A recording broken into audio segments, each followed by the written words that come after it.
What's up, everybody? Welcome to some Neheb the Word. I hope you're ready to get your Minotaur on. Yes, indeed. We got some nice little Minotaur tribal. We have some Graveyard Reanimator. We have some discard outlets for you.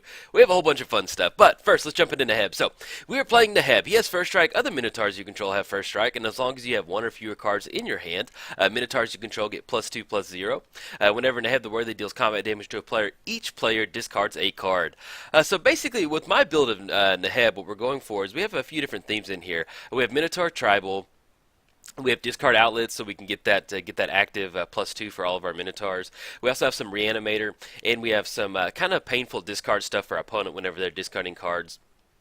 And running a few Madness / Hellbent style cards in our deck. That way we can get a little bit, we can take advantage of Neheb's discard ability. So the deck's pretty fun. I always enjoy playing tribal decks. Tribal decks are a lot of fun to play with. And so to build a tribal deck and to have kind of the back end, have some red-black Reanimator, stuff like that's pretty fun. So, but let's jump into the Minotaur tribal stuff. So we are running Metallic Mimic. So as it enters the battlefield, we're going to choose a creature type. It's going to be that creature type in addition to its other creature types. Then each creature we control with the same type enters the battlefield with an additional +1 counter on there.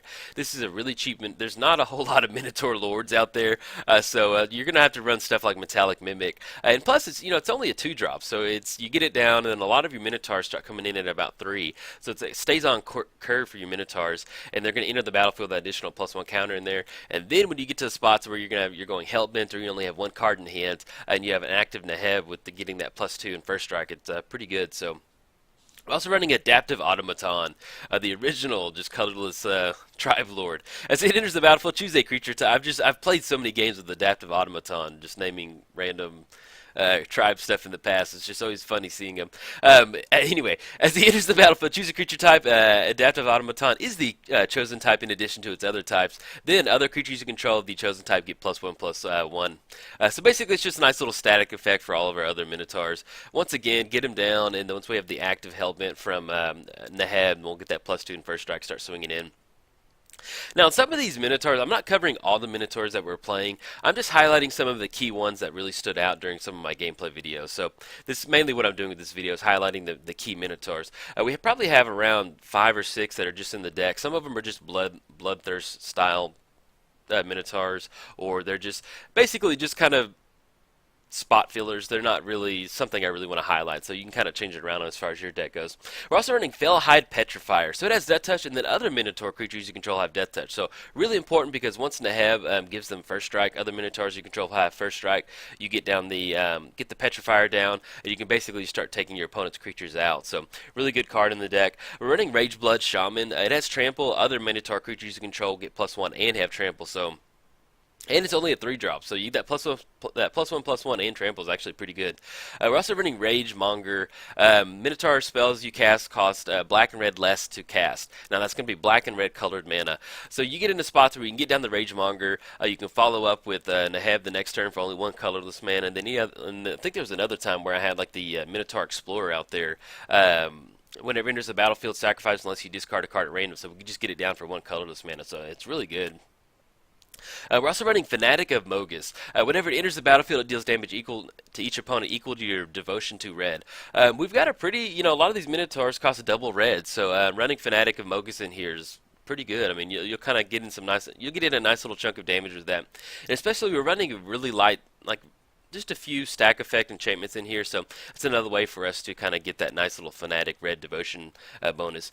We're also running an Inaba Spirit Crafter. Minotaur creatures get +1/+0. Not the best at the 4-drop, not gonna lie, but it is technically it's a Minotaur Lord. I mean, you're very slim pickings as far as what Minotaurs you can put it in there, but I actually found that +1 kind of did matter, especially when you combine it with Neheb's +2 in the first strike. So there's other cards out there that are good, but hey, it worked for the deck. We're also running Oracle of Bones. It has haste, tribute 2. As it enters the battlefield, it's either going to put 2 +1 counters on it. If the tribute wasn't paid, then we may cast an instant or sorcery from your hand without paying its mana cost.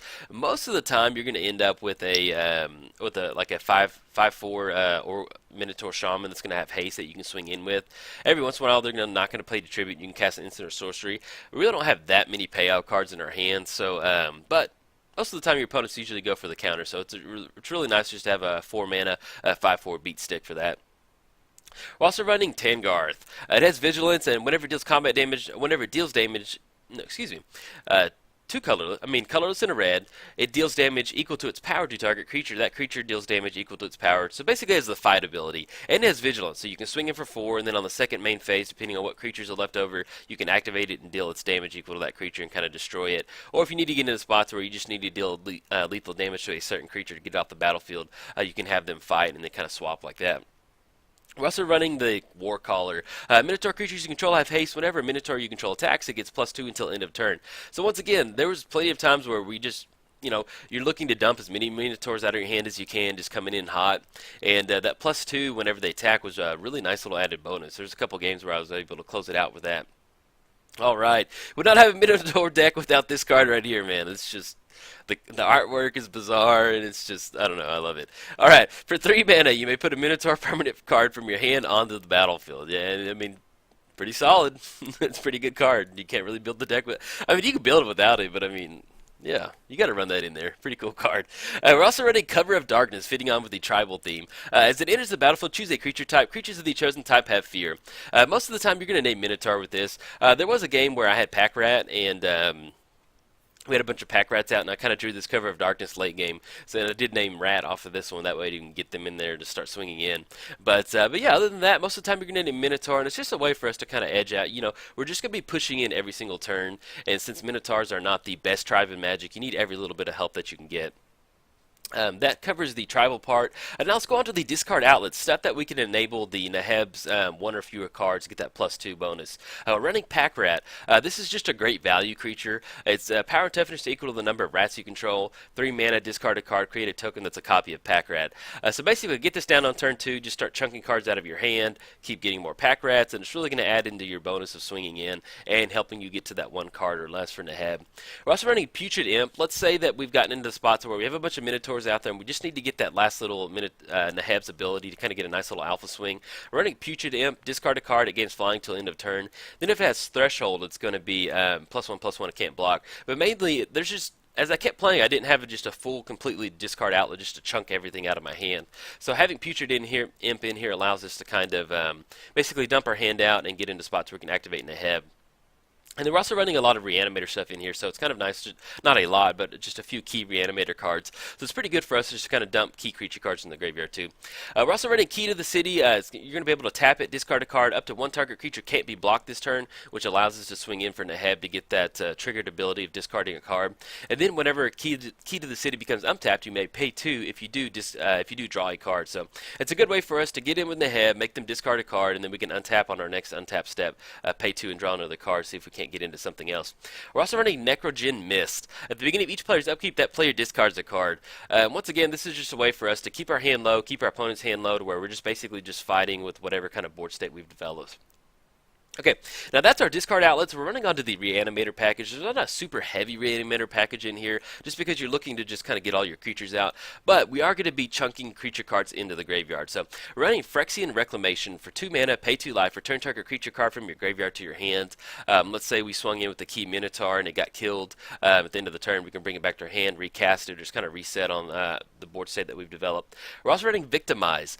Choose two target creature cards in your graveyard, sacrifice the creature. If you do, return the chosen cards to the battlefield tap. So this is a great way that if you've been chunking cards in the graveyard, there was one game where I had 2 really big creatures in the graveyard, and we brought them back out, and it was pretty cheap. I think I just sacrificed like one of my Pack Rat tokens, so pretty good card. We're also running Whip of Erebos. It's a little Reanimator on a stick. Creatures you control have lifelink, which I found pretty much, most of the creatures you control have lifelink is a really big game changer for aggro style decks like this. It allows you to kind of stabilize, and especially if you're going hellbent, you're already swinging in with your creatures, so getting that lifelink is just a nice little added bonus. But where the card shines is 4 mana, return target creature card from your graveyard to the battlefield. It gains haste, exile it at the beginning of the next end step. If you would leave the battlefield, exile it instead of putting it in. Basically, it's just a one-time use for Reanimator. So if we're discarding cards in the graveyard to Neheb, we can activate Whip of Erebos. It's going to come in with haste. It's a one-time effect, and we kind of come in hot right from there. We're also running Torrent of Souls. Return up to one target creature card from your graveyard if black was spent to cast it. Creatures target player controls get +2 and gain haste until end of turn if red was spent to cast it. So basically, we're running a red-black deck. We can spend black to return to the battlefield and then give a nice little +2 bonus to all the Minotaurs out there and the creature that we reanimated. So pretty solid card for the deck. And Balthor the Defiled, man. I love finding a deck where Balthor can slot into it really well. Minion creatures you control get +1/+1, which we don't really have any minions. But for 3 black mana, exile Balthor. Each player returns all black and red creature cards from his or her graveyard to the battlefield. Which, this is a black and red deck. We're discarding a lot of stuff. Balthor is one of those, if it's in your opening hand, great. If it's a late game draw, great. And he's just a really good card in the deck that allows you for 3 mana to instant reanimate your graveyard, bring them all back to the battlefield. So, really good card. And we're also running Anger, since we have the heavy discard outlet. As long as it's in your graveyard and you control them out, and creatures you control have haste. So it's a good way for us to chunk it early to Neheb, give everybody haste, and that way we can stay on curve with swinging in hot. So we covered the Minotaur Tribal, the discard outlets, Reanimator. Let's go onto the painful discard from our opponents. So whenever we activate, or not whenever we activate, but whenever Neheb deals combat damage to each of us is going to have to discard a card, us and our opponent. So, we're running Liliana's Caress. Whenever an opponent discards a card, that player loses 2 life. This is not like a Necasaur style deck where we have a bunch of wheel effects, but simply them chunking a card every single time that we get in Neheb. If we're swinging in for 3 or 4 combat turns, it's 8 or 10 points of damage right there, or loss of life. Just a really nice way to just get a little bit of extra value out of them discarding a card. Once again, same thing, we're running Megrim. Whenever an opponent discards a card, Megrim deals 2 damage to that player. So basically, it's another way to get a little bit extra value. Bloodchief Ascension. Since we're swinging in, and more than likely our opponent's going to be losing 2 life more than a couple turns, you may put a quest counter on it. Then whenever a card's put in an opponent's graveyard from anywhere, if Bloodchief Ascension has 3 or more quest counters in it, you may have that player lose 2 life. If you do, gain 2 life. So I don't have Mindcrank in here, but you could definitely run a Bloodchief Ascension Mindcrank style combo in the deck. That way you just need a card to hit the graveyard and an active Bloodchief Ascension. So that would definitely be another way that if you wanted to go kind of combo with Neheb, you can definitely add Mindcrank and Bloodchief Ascension. So, but yeah, this is another way just to, if they start putting any cards in the graveyard, they're going to lose 2 life and we're going to gain 2 life. So it's going to allow us to stabilize and just get a little bit extra value, kind of get those little shocks coming in. We're also running Dark Deal. Each player discards all the cards in his or her hand, then draws that many cards -1. So another way for us to kind of get a fresh grip. Or just kind of keep our hand low while looking at a new fresh set of cards. We're also running Rakdos Return. It deals X damage to target opponent. That player discards X cards. So this is a good way for us to, let's say we've gotten our Minotaurs out. We're looking at turn 5, turn 6. Maybe we have a few mana rocks. We can cast this, make them just completely go hellbent, and then we can start swinging in with Neheb. That way we can keep cards out of their hand. So playing this deck, it's really unique in that, you go really heavy Minotaur Tribal, but there's sometimes where you just keep your opponent down on no cards in hand and just slowly grind it out with Neheb. Okay, so that was the painful discard from our opponent. We're also running some Madness and Hellbent cards. So we're running Fiery Temper. Deals 3 damage to target creature or player. We're going to be able to cast this for a Madness cost off discarding off Neheb. Same thing with Big Game Hunter. Enters the battlefield, destroy target creature with power 4 or greater for 1 black mana. From Under the Floorboards. Really good card. Create 3 two black zombie creature tokens and you gain 3 life. If it was cast for its Madness cost, we can create X of those tokens. So we swing it with Neheb. Let's say we've got 6 mana and we pay 2 for the black. That's going to be 4 2/2 zombies, which is really going to slot in well with our aggressive curve, just trying to swing in, getting in as much combat damage as possible. So really good card for the deck. We're also running Twin Strike. Deals 2 damage to each of 2 target creatures. Then if we're Hellbent, destroy those creatures instead if you have no cards in hand. So it's a good way for us. Let's say we need to kind of push some Alpha Strike in, and we've gotten to the point to where we're just top decking. We can go Hellbent, destroy 2 creatures, and then swing in with the full board. We're also running Anthem of Rakdos. Whenever a creature you control attacks, it gets +2 until the end of a turn, and then it deals 1 damage to you. As long as you have no cards in your hand, if a source you control would deal damage to a creature or player, it deals double that damage instead. Once again, keeping on theme with going Hellbent, we get it down from 5. It kind of curves out perfectly with us getting Minotaurs out each turn. And that +2, in addition to the Neheb's +2 in the first strike, usually is more than enough to kind of close the game out for you. Jagged Puppet, whenever it's dealt damage, discard that many cards. So it's kind of, and also with Hellbent, whenever Jagged Puppet deals combat damage to a player, if we have no cards in hand, that player discards cards equal to the damage. So this is a good way for us to, let's say early on, we have our nice little Minotaur tribe set up, and we kind of just need to get in a spot where we have an active Neheb. So whenever we can use it as a chump blocker. Whenever it's dealt damage, we can discard that many cards. It's kind of just a way for us to get around that clause, or just get as many cards out of our hand. Then once we have Hellbent, just really a little extra value out of there. And plus the artwork on it, man. Pretty cool. I don't know. It just looks pretty fun, man. Looks like a dude you want to party with. We're also running Sire of Sanity. This is we're also running. Yeah, these are the three kind of bigger creatures, the curve out creatures that allow us to kind of make sure that we stay on par with getting that Hellbent. So, Sire of Insanity. At the beginning of each instep, each player discards his or her hand. So, once again, it's a way for us to discard our hand and make sure our opponent has no cards in hand and we can swing in with a bunch of Minotaurs. We're also running Malfigure. Whenever it enters the battlefield, discard your hand. Each opponent sacrifices a creature for each card discarded this way. Stays on curve with our creatures and allows us to get rid of our hand, activating Neheb, and then gets into spots where hopefully it'll clear the board out from our opponent and then we can just get in with a nice little alpha strike. We're also running the Hellbent Dragon. It has flying. At the beginning of your draw step, draw an additional card. Then at the beginning of your end step, discard your hand. And it's only 4 mana, 4/4 for flying. So once we get this down, and it's going to make sure that we have that active Neheb ability, that +2, especially if we got into some good Minotaurs. That's pretty good. So that's the deck in a nutshell. We're looking at Minotaur Tribal, the discard outlets, Reanimator, the painful discard for our opponent, and the Madness Helmet stuff in here. Other stuff in the deck is just your basic building blocks for a commander, Vandal Blast and a few Tutors and a few Mana Rocks. But other than that, the deck's a lot of fun. It's fun building tribal decks, and the discard theme, I wasn't sure how the discard theme was going to be at first, but I've really enjoyed it. It's actually really fun just trying to make sure you have no cards in hand while deploying out as many threats as you can. So pretty fun commander. I've got a nice little gameplay video up for you, and I'll have more rolling out for the rest of the week. So, alright guys, if you enjoyed the video, like and subscribe. Thanks.